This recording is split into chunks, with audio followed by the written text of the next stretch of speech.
Hey, my name is Teddy, and I'm going to give a review of Ugly God's The Booty Tape.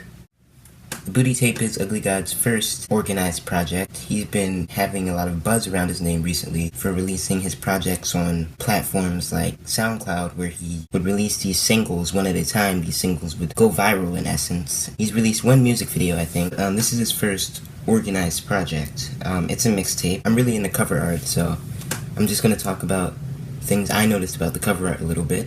So there's nothing really special about the cover art. The tape is called The Booty Tape, and I mean, you know, it's kind of the booty tape surrounded by a bunch of booties. I mean, you know, it's nothing too awesome. I mean, they are some nice butts, but I mean, miss me with that gay shit, nigga. Fuck out of here. Fuck you, me. Anyway, to get on to the actual songs of The Booty Tape, the tape kicks off with its first song, Welcome to the Booty Tape. I spit that check on my neck. I got your bitch, she wet.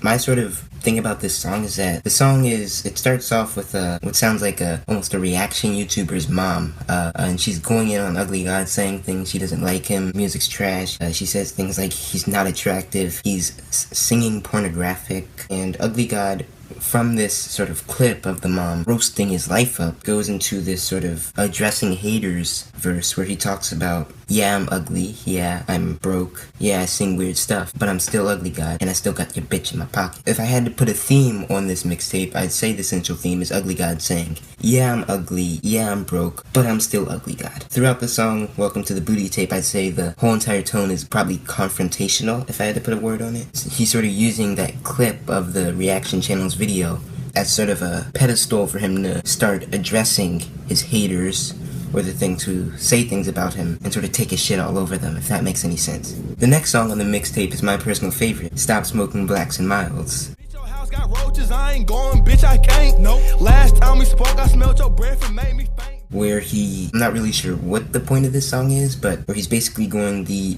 entire duration of the song telling some girl just stop smoking blacks and milds. Now, for those of you who have zero street cred like me and didn't know what blacks and milds were, you ever seen those cigarettes with the little plastic tip on it? Yeah, those are blacks and milds, and apparently Ugly God isn't a fan of girls who smoke blacks and milds. My favorite part of the song, and the part which makes the song itself stand out to me, is the beginning of the first verse, where he just goes on this weird sort of lyrical destroying of this girl, where he just listen to it for yourself. You'll see what I mean.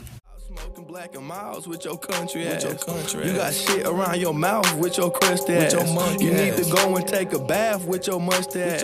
You need to scrub between your ass with your dusty ass. Next song is I'm a Nasty Hoe. I'm a nasty hoe. I'm a nasty hoe.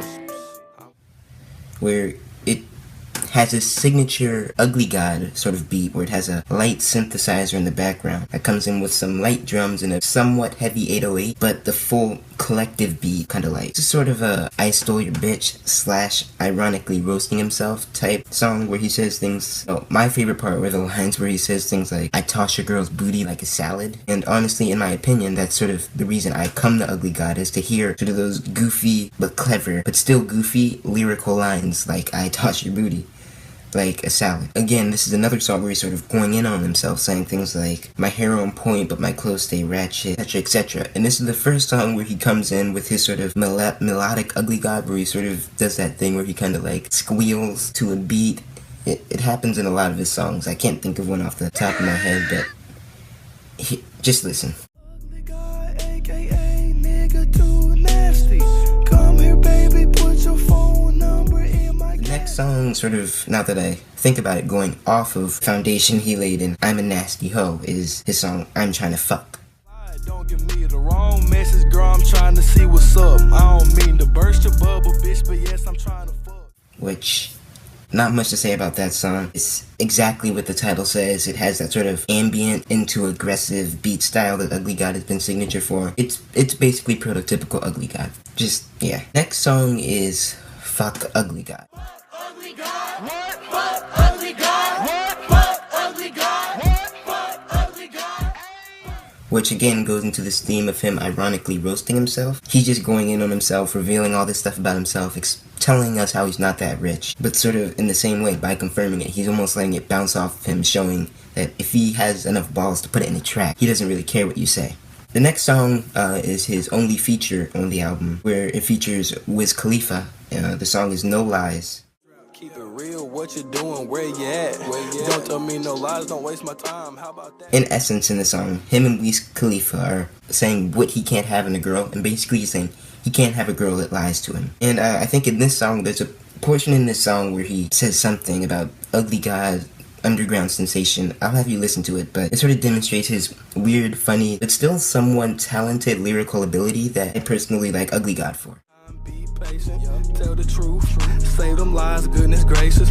Lizard man, ugly God, pussy bacon, booty gang, underground sensation. The one criticism I would have to this song in particular is that at this point in the album, I was really feeling the only Ugly God solo album, you know. I know throwing someone like Wiz Khalifa into your mixtape might help your mixtape in the sense that, you know, you have a feature, you have a pretty mainstream feature, but, you know, sort of the whole entire setup of the mixtape in and of itself sort of seemed very indie, very SoundCloud-ish, if that makes any sense. I'll go into that a little bit more later. Let's just move on to the next song. The next song is a song that he had already released, Bitch.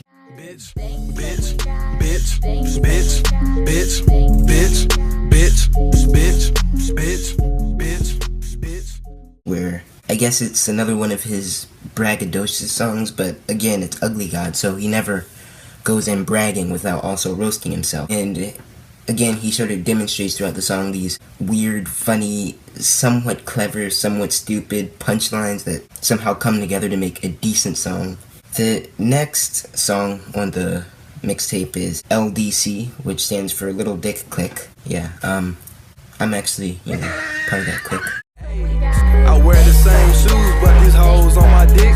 Ugly till I die, rep that little dick click. I said I wear the same shoes. Again, this is another one of Ugly God's ironically braggadocious songs where he sort of talks about, I have no money, I'm still Ugly God though. And he also does his sort of goofiness, saying things like, I fucked your bitch in Hobby Lobby. They all up on me because I look like Bill Cosby. And this is the second time throughout the album where he does that little melodic wail.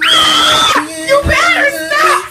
You know, that thing he does where, yeah, that was a very, very bad example. I'm gonna have to cut that part out.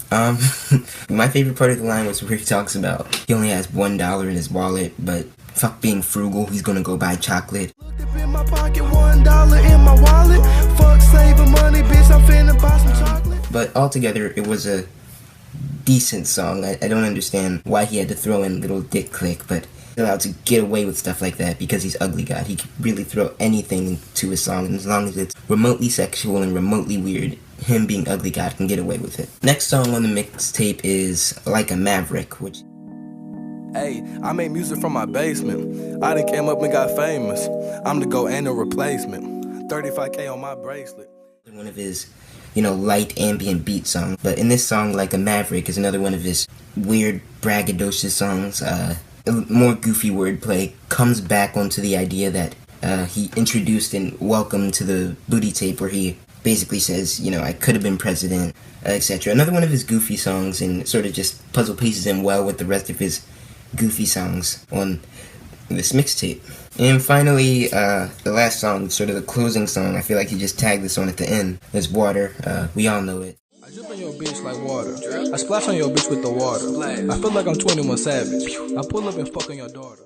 I'm probably going to do a separate video on the Water music video later, so I'm not going to get onto that too much, but it's again one of Ugly God's signature songs where he sort of goes in on you, but also takes light jabs at himself. To talk about the album as a whole, one thing I noticed throughout the whole album, if I'm correct, let me check right now actually. 6.5 hours later. Yeah, so the longest song on this album is 3 minutes and 7 seconds, but it sort of comes together because, you know, Ugly God, him, you could see in this album, or sorry, mixtape, I've been saying album a lot, and I'd like to apologize for that, you know, it's not an album, it's a mixtape, and there's a very important difference between the two, so I'm sorry. But throughout this mixtape, you can see the mixtape in and of itself doesn't feel too professional, you know, it sounds indie, you know, the short songs, you know, something that usually be considered bad for a more established artist, you know, because he's Ugly God, because he says these goofy things, because he's not above posting full-length albums on SoundCloud for free. It all sort of comes together with this whole goofy sort of indie vibe that he sort of sets up throughout the whole album with the beats. On the note of the beats are somewhat simple, but they're not bad at all. They're actually pretty consistent. There wasn't really any, super important theme that he wanted to really get across, a super important message. I don't really think there was a story he wanted to tell, at least in my personal interpretation, but that's what I got from the album. You have to remember, music is a feeling, and it's an experience, and it's supposed to make you feel a certain way. And when listening to the album, I did think he got sort of a feeling across. I'd find myself consistently chuckling throughout the mixtape. And, the beats were just hard enough so that I'd find myself sitting there like... Don't do it. Yeah. Oh my god. Altogether, if I had to give the mixtape a letter grade, I'd probably give it a C+. There was nothing amazing about it, but looking at who it came from and his previous track record of music and releasing, to see he came from, just releasing music surface level to, putting together a full tape and being able to release it in a somewhat organized manner with somewhat of a musical theme and somewhat of a topic, I'd say he deserves some credit, so I'd give him a C+ for effort. This is my first review. I hope you like it. I'm going to be planning on doing more of these soon. If you did like it, you should subscribe to my channel, leave a like. Actually, you shouldn't. You will, but...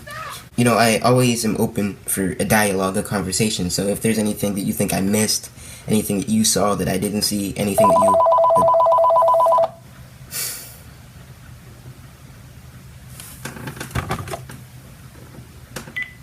Hello? Dang, Camille, why are you hungry?